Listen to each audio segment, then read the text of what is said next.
This is why German word order is confusing you.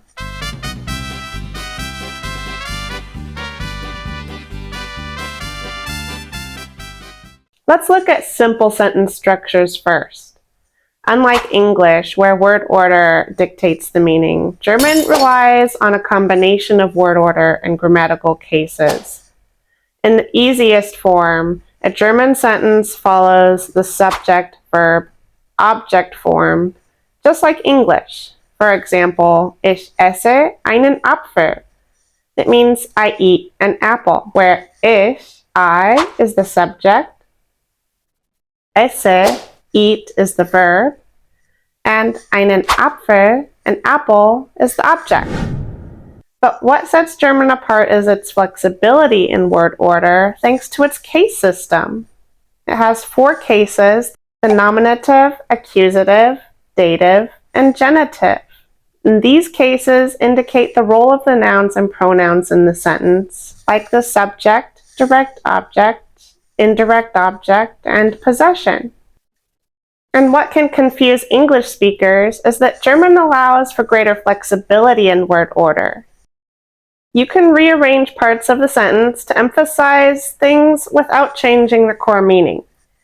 For example, if you have a basic main clause like I give her an apple, ich gebe ihr einen Apfel in German, here we have the subject I, the verb give, the direct object the apple, and an indirect object her. And it's important that you understand the difference between direct objects and indirect objects so that you know when to use accusative and dative cases. In English, you probably wouldn't say the apple I give her, or her I give the apple. But in German, you can rearrange the words in this way as long as your conjugated verb stays in the second position. And if you want to emphasize who you gave the apple to, you could say, ihr gebe ich den Apfel. Or if you want to emphasize what you gave her, you could say, einen Apfel gebe ich ihr. And as you can see, all these variations mean the same thing.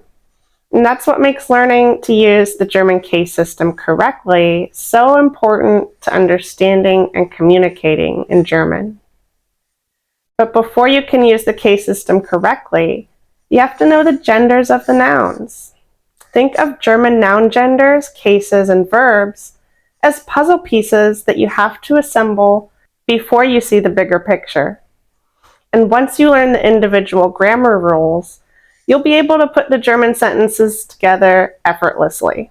But what if you want to add a second verb into the equation? How can you say, I wanted to give her an apple, for example? You'll still put the conjugated verb, which is now to want, in the second position. But the second verb will come at the end of the sentence. In German, it will be, ich wollte ihr einen Apfel geben. In English, it sounds like you're saying, I wanted her an apple to give. And this is where the sentence structure starts to sound odd. But you're also free to rearrange the nouns in the sentence. If you want to emphasize the apple, you could say, einen Apfel wollte ich ihr geben. Or you can emphasize whom you're giving the apple to.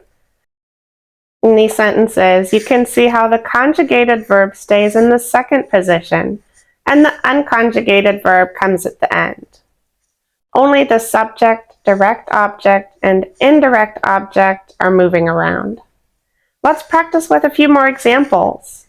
Du kannst mir einen Apfel geben. You can give me an apple. Wir wollen ein Buch lesen. We want to read a book. Wir wollen dir ein Buch geben. We want to give you a book. Sie will einen Apfel essen. She wants to eat an apple. And in each example, you have the subject followed by the conjugated verb, then the indirect object if there is one, and then your direct object and your unconjugated verb. If we compare that to English, we would put the two verbs together, and the rest of the nouns would usually come at the end of the sentence. What if we want to add a third verb to our German sentence?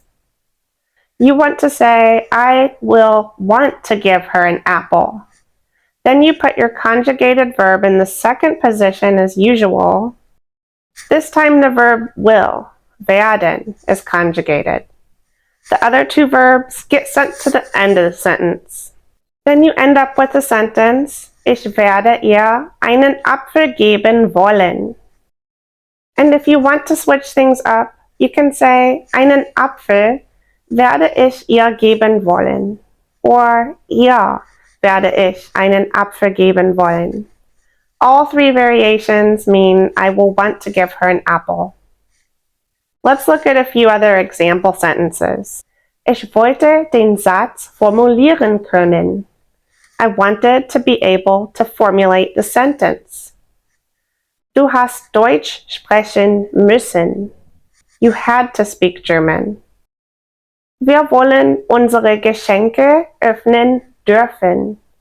We want to be allowed to open our presents. When you have three verbs in the sentence, you'll usually find that some of them are modal verbs, like can, should, would. And the unconjugated modal verb comes at the very end of the sentence, while your regular verb will come right before it. And you may also be using a past or future tense that requires a helping verb like haben, sein, or werden. These are conjugated and come in the second position. Another part of German sentence structure that can be confusing is subordinate clauses. Subordinate clauses are another part of German grammar that affect the word order. Subordinate conjunctions are words like because and that, or in German weil and das. For example, if you want to say, I'm giving her an apple because I have a lot of apples, in German we would say, Ich gebe ihr einen Apfel, weil ich viele Äpfel habe. In the first half of the sentence, you have the subject, then your verb, indirect object, and direct object. But after weil, you'll notice that the conjugated verb is now at the end of the sentence. In English, the verbs are usually in the opposite order, so the structures will probably sound strange. In the examples, you can see that the verbs go to the end of the sentences when there's a subordinating conjunction like das or weil. Let's look at a few more examples. Wir geben dir Äpfel, weil du nicht genug Obst isst.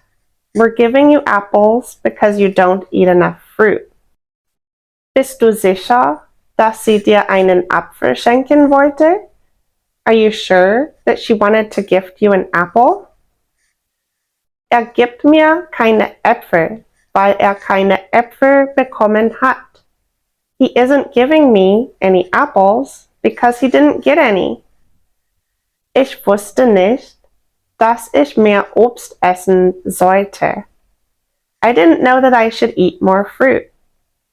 And of course, there are other subordinating conjunctions. Weil and das are just two of them. In this case, the conjugated verb comes at the very end of the sentence, and the unconjugated verb comes before it. Remember that nobody gets used to the different sentence structures of a foreign language overnight. The more often you practice, the more you'll get used to forming German sentences. I hope this introductory video has prepared you to dive deeper into the rules of German word order, because there's plenty more to learn. If you haven't already, check out this beginner's guide on the German cases. Bis bald zusammen. Auf Wiedersehen.